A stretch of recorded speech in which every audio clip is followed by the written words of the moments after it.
오늘 여러분들과 함께 말씀 나눌 제목은 정말 이름 없이 살고 싶은가요? 라고 하는 제목입니다. 여러분들도 여러분들의 이름을 걸고 잘 살고 계시죠? 오늘 룻기서 4장에 오늘 등장하는 한 사람의 이야기를 통하여 오늘 말씀을 함께 나누기로 합니다. 자, 룻기 4장 1절에 있는 말씀입니다. 우리 같이 좀 보겠습니다. 혹시 잘 보이신가요? 자, 보아스가 시작.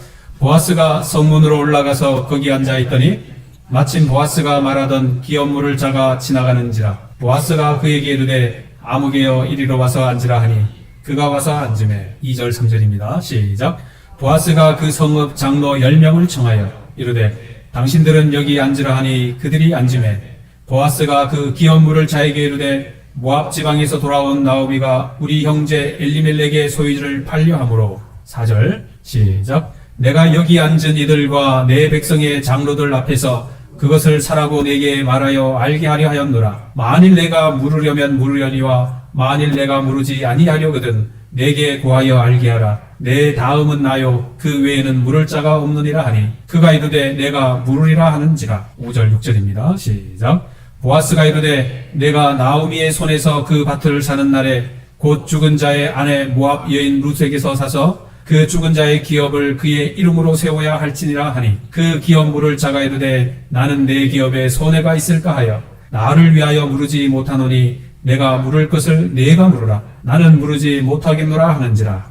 자, 그 다음 말씀입니다. 시작. 옛적 이스라엘 중에는 모든 것을 물으거나 교환하는 일이 확정하기 위하여 그의 사람이 그의 신을 벗어 그의 이웃에게 주더니 이것이 이스라엘 중에 증명하는 전례가 된지라. 이는 그 물을 자가 보아스에게 이르되 내가 너를 위하여 사라 하고 그의 신을 벗는지라.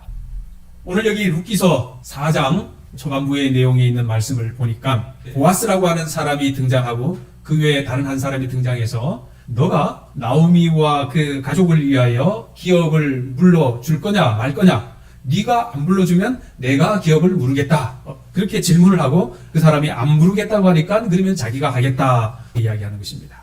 오늘 여기 특별히 4장 1절에 보면 이렇게 등장하는데 보아스가 그에게 이르되 아무개여 이리로 와서 앉으라. 아무개가 무슨 말입니까? 이름이 없는 사람. 이름이 없는 사람을 아무개라 그렇게 합니다. 이름이 정말 없었겠어요? 있었겠죠. 그러나 이름을 드러내지를 않는 거죠. 이 성경에서는 아마 누군가가 나옵니다. 제가 여기 평전동에 손석화 씨 집 앞에 거기 뒤에다가 그 감자를 심었고 그 텃밭에다가 토마토 몇 줄을 심고 그 다음에 케일을 심어놓고 이제 그려놨단 말이에요. 그런데 이제 어저께 이제 잠깐 그 집에 갔는데 그 동네에 자주 왔다 갔다 하는 농사 짓는 아저씨, 그 집사님 아시는 아저씨예요. 그 아저씨가 그 집 앞에, 제가 손석화 집 앞에 있는데 저한테 찾아왔더라고요. 그래서 이런저런 이야기를 하다가 그분이 이제 내 전화번호가 없다고 내 전화번호를 달라고 그러는 거예요. 그러면 내가 그 선생님 전화번호에다가 내 이름을 적어주겠습니다. 그렇게 하고 전화번호 주세요. 전화 주세요. 그렇게 해가지고 이제 전화를 이제 메모해서 적어주는데 이분이 내가 이분한테다가 이름을 뭐라고 적어주면 좋을까 제가 궁금했어요. 그래서 아무개라고 내가 적어줄까. 그래서 내가 그분한테 물었어요. 저를 뭐라고 적어줄까요? 물었어요.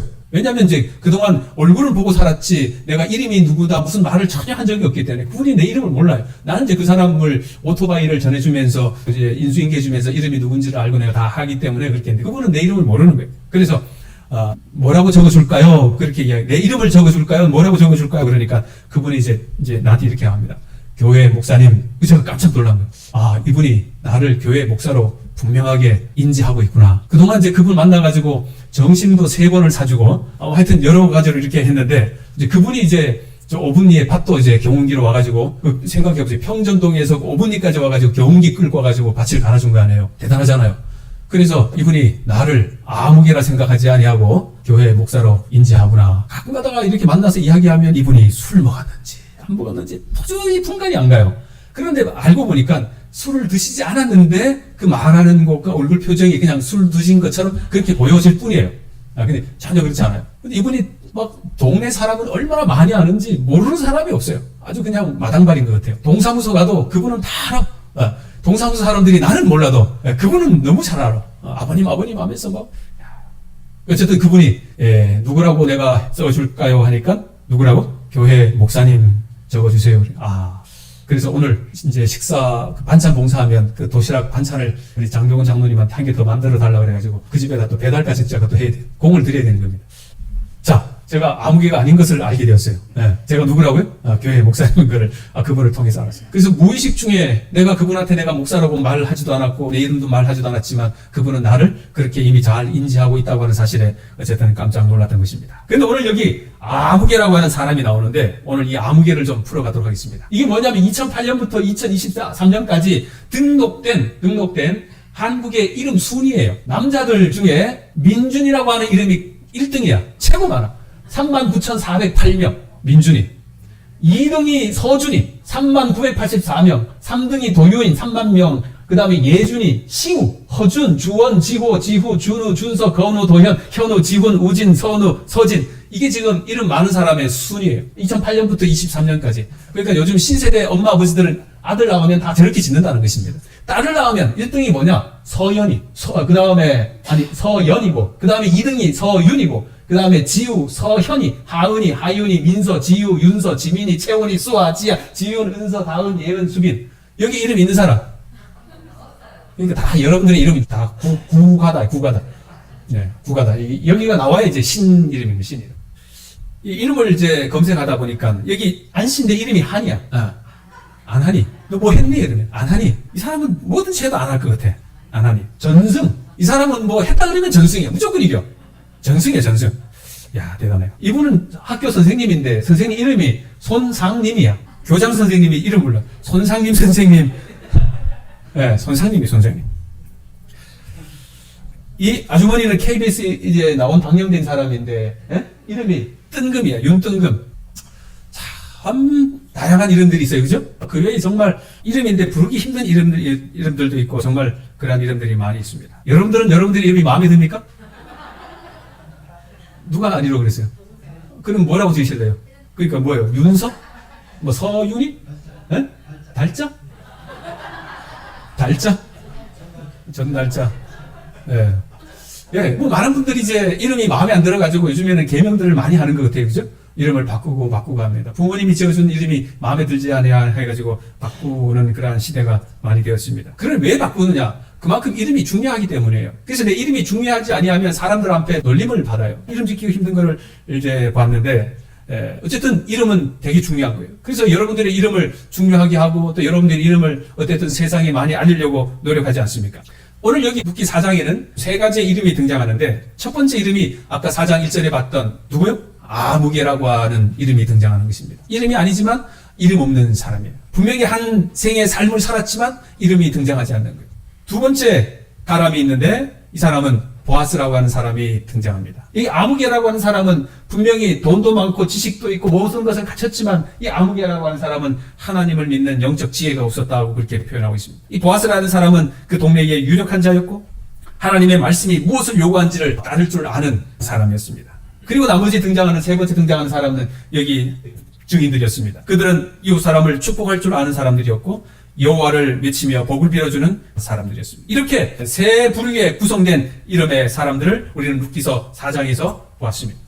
오늘 여기 룻기서 이 4장에는 특별히 기업을 모른다라고 하는 의미로 되어지는데 이 기업을 모르는 그러한 의미에서 여기 이 한 사람은 잠깐 아무개라고 등장하고는 그 다음에 소리 없이 그냥 사라져버리는 거예요. 그냥 무대에서 퇴장해버려요. 이름 없이 등장했다가 그냥 이름도 없이 퇴장해버리는 것입니다. 우리의 삶이, 인생의 삶이 어쩌면은 이러한 사람처럼 살아서는 안 되겠다고 하는 거예요. 분명히 부모님이 나에게 좋은 이름을 지어주었음에도 불구하고 내 이름을 이 세상에 잘 알리지도 못한 채 그냥 우리가 사라지는 그러한 사람이 되어서는 안 된다는 것입니다. 오늘 여기 성경에서 우리가 알게 되는 그러한 룻기 4장에서 보게 되는 그 이야기의 요점은 이제 무엇일까 우리가 좀 배워야 하는데 여기 특별히 아무개라고 하는 이 사람은 어떠한 이 신앙과 율법에 대하여 그가 아는 만큼 그 사람은 이 세상 사람들에게 이름을 알리지 못했던 거예요. 다른 사람들에게 이 복을 빌어줄 수 있는 그런 기회가 있었음에도 불구하고 그 일을 해내지 못했던 것입니다. 이것은 정말 연구 대상인 거예요. 자기에게 무한한 능력이 있었음에도 불구하고 힘이 있었음에도 불구하고 그것을 활용하지 못한 사람. 그 사람이 오늘 여기 아무개라고 하는 그 사람입니다. 모든 것을 갖추었는데 그 자기가 갖추진 것을 다른 사람을 위하여 사용하지 못하고 그냥 사라진 이 한 사람. 소위 말하면 이 사람은 호박이 넝쿨째 들어왔다라고 하는 그런 표현에 맞아요. 이 아무개라고 하는 사람에게 기득권, 우선권이 먼저 주어졌죠. 누구? 이 룻이라고 하는 그러한 사람, 기업을 물러줄 수 있는 그러한 사람을 가질 수 있는 그러한 이 넝쿨째 들어온 이 호박. 그런데 이 사람은 이것을 활용하지는 못한 거예요. 자기 말로 차버린 것입니다. 그 이유가 뭔가? 여기 6절에는 이렇게 표현합니다. 나는 내 기업에 손해가 있을까요? 나를 위하여 무르지 못하노니 나의 물을 권리를 너가 취하라. 나는 무르지 못하겠노라. 여기 4장 6절의 짧은 이 문장인데 여기에 여러분들 잘 한번 보시기 바랍니다. 뭘 봐야 되느냐? 나라고 하는 말이 몇 번이나 들어갔습니까? 네, 나는 이제 4번이지만 내라고 하는 것은 같은 말이잖아요. 그죠? 네. 같은 말입니다. 그러니까 이 짧은 문장 안에 몇 번이 들어간 거예요? 5번이나 들어간 거예요. 그러니 이 아무개라고 하는 이 사람의 이 짧은 문장에서 보는 것처럼 이 사람은 누구 중심적이에요? 나 중심적인 거예요. 자기 중심적인 사람임을 우리가 분명히 알 수가 있는 것입니다. 아주 철저하게 자기 중심적인 거예요. 이기적인 사람인 거예요. 오늘날 이 현대를 살아가는 사람의 중심에 다 누구예요? 나 중심이잖아요. 이 아무개는 자기의 눈앞의 결과만을 생각한 사람이에요. 그는 멀리 보지를 못해요. 그 앞에 하나님께서 계획하신 그러한 큰 그림이 있는데도 불구하고 이 사람은 그 그림을 보지를 못하는 것입니다. 그리고 이 사람은 언제나 과거와 현재에 매여 살아가는 거예요. 그 중심에는 누가 서 있기 때문에 나라고 하는 자기가 서 있기 때문에 미래가 보이질 않는 것입니다. 그를 향한 하나님의 뜻인 더 멀리, 더 깊이, 더 높이, 더 크게, 더 많이, 더 위대하게 있음에도 불구하고 그는 누구만을 보지 못해요? 그는 자기뿐이 보지를 못하는 것입니다. 자기만 보이는 거예요. 자기만 보는 사람은 주변을 볼 수가 없어요. 미래를 바라볼 수가 없는 것입니다. 반면 이 보아스라고 하는 이 사람은 정말 지혜로운 사람이죠. 그는 자기가 먼저 해야 할 일과 나중에 해야 할 일을 분별할 줄 아는 그러한 사람이었습니다. 이 보아스라고 하는 사람은 자신을 위해서 하나님보다 앞서지 않았던 사람이에요. 이 사람은 하나님 앞에서 하나님을 위하여 살 수 있는 미래를 계획할 수 있는 사람이었음을 우리는 성경을 통해 알게 되는 것입니다. 여기 아무개라고 하는 사람과 이 보아스라고 하는 두 사람을 놓고 하나님께서는 누구의 편에 손을 들어줄 것인가? 자기만을 아는 사람과 정말 남을 위해서 살 줄 아는 이 두 사람을 놓고 하나님은 누구 편을 손들어 줄 것인가? 여러분들 같으면 누구 편을 손들어 주겠습니까? 이 보아스는 자기가 기업 물어줄 수 있는 사람에 해당되는 1번이 아닌 2번째 사람이에요. 그러니 자기는 선뜻 나서지를 못하는 것입니다. 그는 조용히 기다렸습니다. 바로 그때에 아무개가 말을 해요. 이에 그 기업 물을 자가 보아스에게 이르되 내가 너를 위하여 살아. 그리고는 그 신을 벗었다. 그렇게 표현하고 있습니다. 이 보아스는 모든 일을 성급하게 하지 않는 그러한 사람이고 절제하고 또 현숙한 그러한 사람이었음에 분명한 거예요. 보아스는 자기 자신이 마음에 품고 있었던 그러한 일을 함부로 내선하지 아니하고 하나님께서 나를 위하여 어떻게 임하실지를 그는 준비하며 기다렸음에 분명한 것입니다. 그는 하나님보다 앞서가지 않은 사람임에 분명했던 거예요. 그래서 이 보아스는 10명의 장로들을 택하고 그 백성들 앞에서 그가 놀라운 선언을 하게 되는 것입니다. 그 선언이 여기 룻기 4장 9절과 10절에 나오는데 내가 엘리멜렉과 기련과 말론에게 있던 모든 것을 나오미의 손에서 산 이래 너희가 오늘 증인이 되었고 또 말론의 아내 모압 여인은 룻을 사서 나의 아내로 맞이하고 그렇게 하면서 모든 백성들 앞에서 그가 선언을 하는 것입니다. 그 선언은 즉 자기가 기업 물을 자가 되겠다고 하는 내용인 거예요. 어쩌면 그가 이제 룻과 결혼을 해서 그의 이 계대 결혼을 이어가겠다고 하는 이야기를 여기서 하는 것입니다. 이것은 엄청난 거예요. 자기가 그런 선택을 함으로 말미암아서 자기는 그만큼 이득이 있는 것이 아니라 손해가 가게 되는 것입니다. 자식을 낳아도 이 자식이 나오미의 이름으로 올려지는 거예요. 예를 들어서 그렇게 되면 자기가 가졌던 이 재산도 사실은 누구 편으로? 이 계대 결혼한 이 사람의 재산으로 많이 물려줄 수밖에 없는 거예요. 그러니 아무개라고 하는 사람은 조금이라도 손해를 보지 않기 위해서 그가 선택한 것은 나는 못하겠다 하면서 신을 벗고 너가 해라 하는 것입니다. 그래서 이 보아스라고 하는 이 사람은 손해를 볼 것을 생각하고 그는 이 룻을 선택한 것입니다. 세 번째 등장하는 한 사람은 무리들이 있는데 그것은 증인들이었습니다. 성문에 있는 모든 백성과 장로들이 이르되 우리가 증인이 되나니 그랬습니다. 무엇에 대한 증인?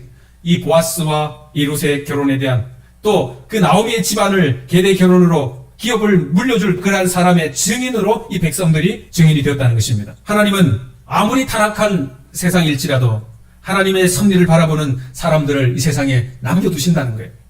교회가 영적 암흑기를 겪고 힘들 때에 하나님께서 남은 백성을 남겨두시고 그 백성을 통하여 복음을 전케 하셨던 것처럼 이 사사시대에도 이스라엘 백성들 가운데에 분명히 남은 백성들을 하나님이 허락해 주셨고 그들을 통하여 이 놀라운 역사를 이룩하시도록 하나님께서 허락해 주셨다는 것입니다. 여기 이 백성들이 말한 놀라운 이야기들이 있는데 그게 뭐냐? 그게 바로 여기 성경은 이 축복성이라고 그렇게 표현하고 있는 것입니다.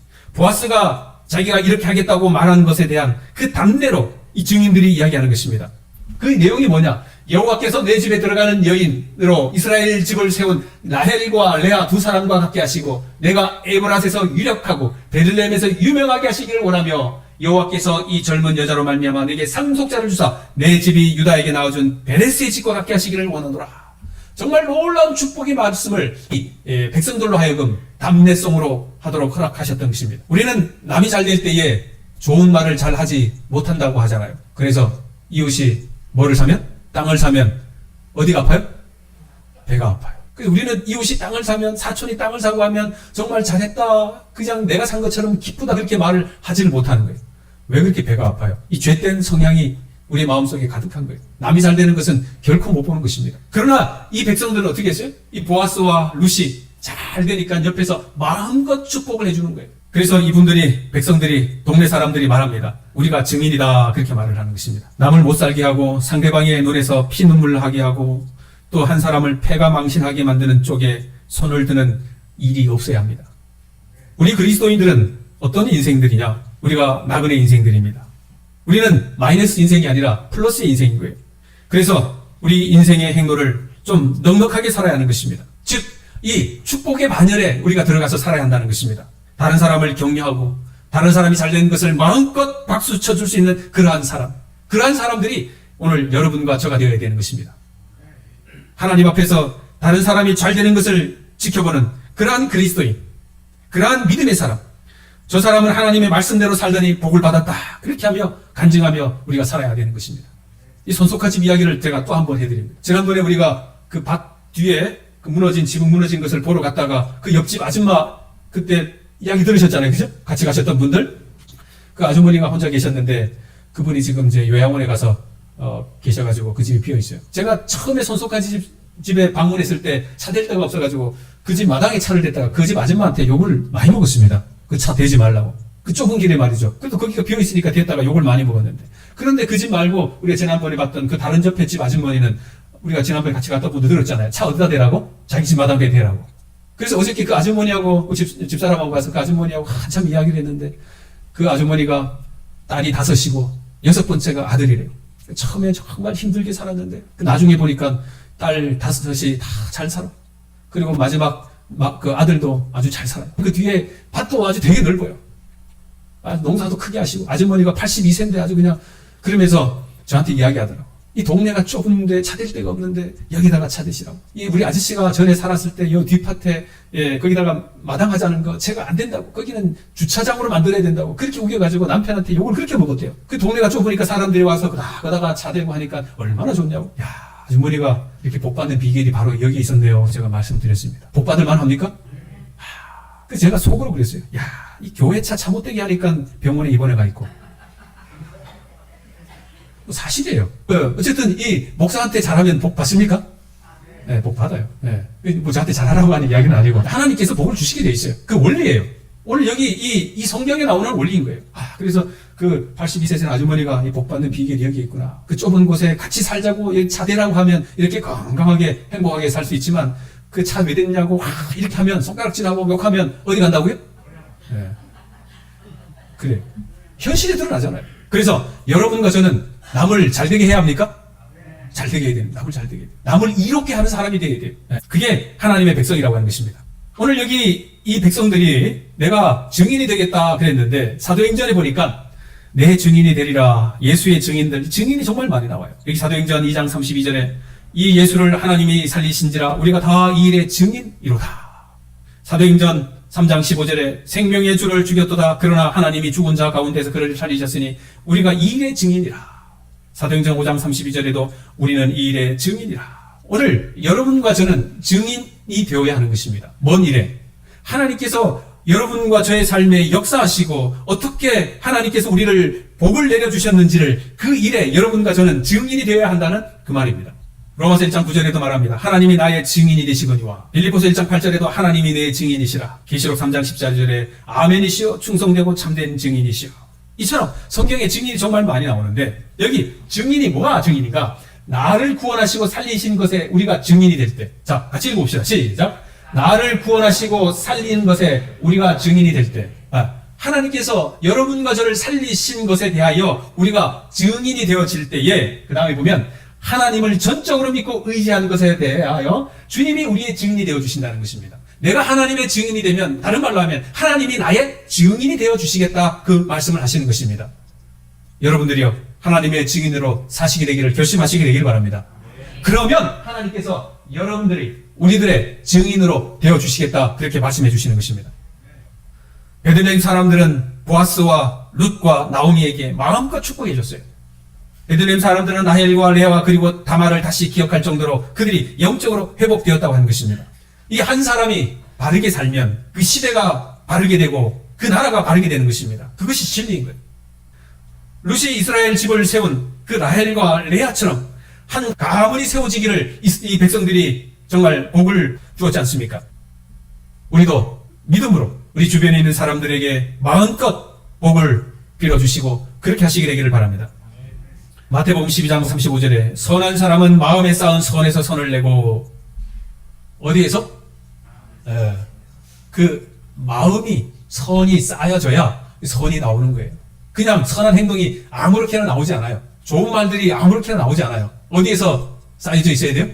마음에서 쌓여져 있어야 돼요. 그래서 우리의 마음밭이 좋아야 돼요. 이 마음밭이. 그렇게 하면 그 사람이 선을 쌓는다는 것입니다. 자, 악한 자는 그 쌓은 악에서 악을 내나니. 욕하는 사람이 그냥 욕하는 게 아니에요. 그 마음에 뭐가 많아요? 악이 가득해서 막 입에 막 욕이 막 나오는 거예요. 그러니까 노래를 해도 어떤 노래를 많이 불러야 합니까? 기쁨과 감사와 희망의 찬송을 많이 불러야 돼요. 그냥 인생이 왜 그런지 막 그런 노래 부르면 정말 인생이 왜 그런지 몰라요. 헷갈려요. 하나님이 살아계십니까? 그러면 하나님이 살아계신 것을 찬양하셔야 되는 것입니다. 그럼 거기에는 희망이 있는 거예요. 그래서 우리의 입술에는 늘 기쁨과 희망으로 가득 차야 돼요. 슬픔이 몰려올지라도 기뻐하셔야 되는 것입니다. 항상 기뻐하라. 쉬지 말고 범사에 아멘. 그렇게 돼야 되는 것입니다. 링컨이 말했어요. 나이가 40이 되면 자신의 얼굴에 여기 다 대부분이 40 넘으신 분들이잖아요.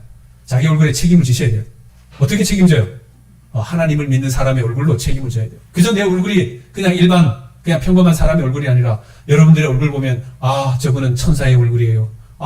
저분을 보면 정말 하나님을 믿는 사람이에요. 이분이 누군지 아세요? 물은 물이요 산은 산이다 그래가지고 아주 유명한 말을 남겼잖아요. 이분이 1912년에 태어나서 1993년에 이제 돌아가셨는데 이분이 1987년 4월 23일 조선일보에 이런 글이 올려졌습니다. 여기 글씨에 보면 안 보이죠? 그럴 줄 알고 조금 크게 했습니다. 지금 보입니까? 자, 한번 읽어보시기 바랍니다. 시작.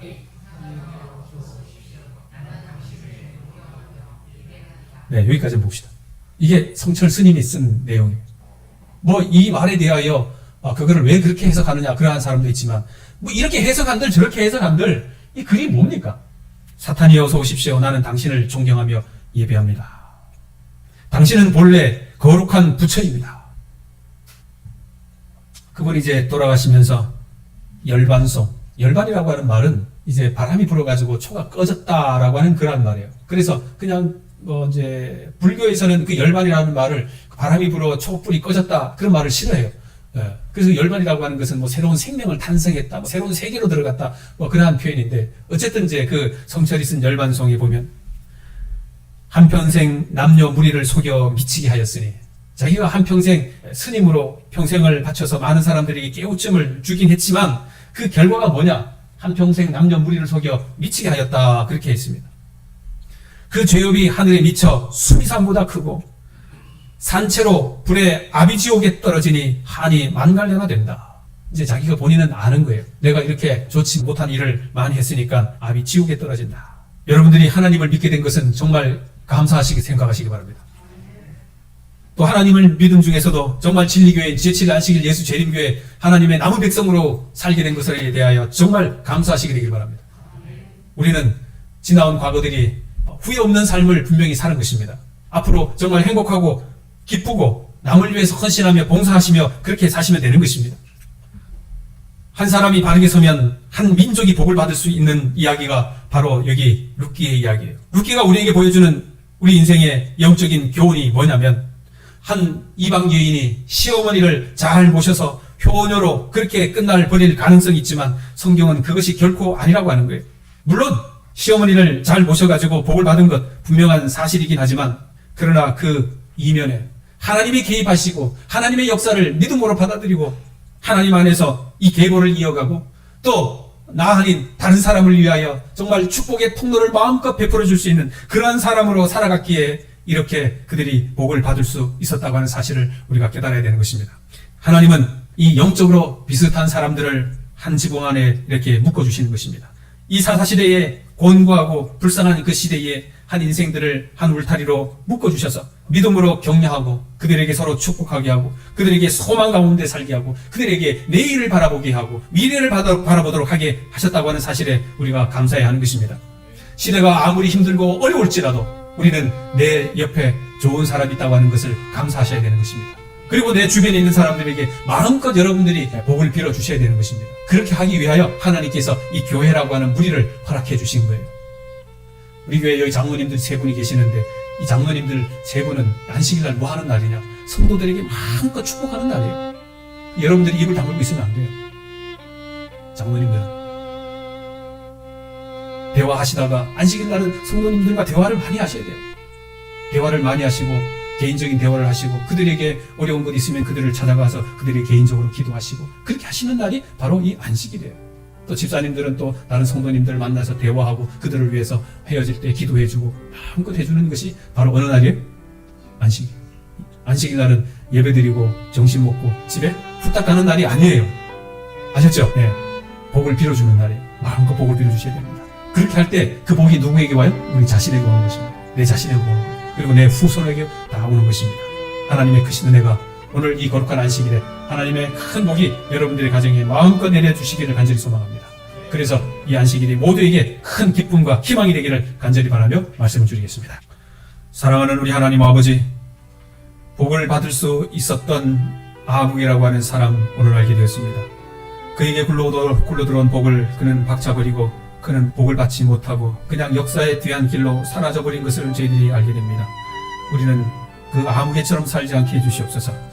오늘 이 보아스라고 하는 사람을 저희들이 또 알게 되었습니다.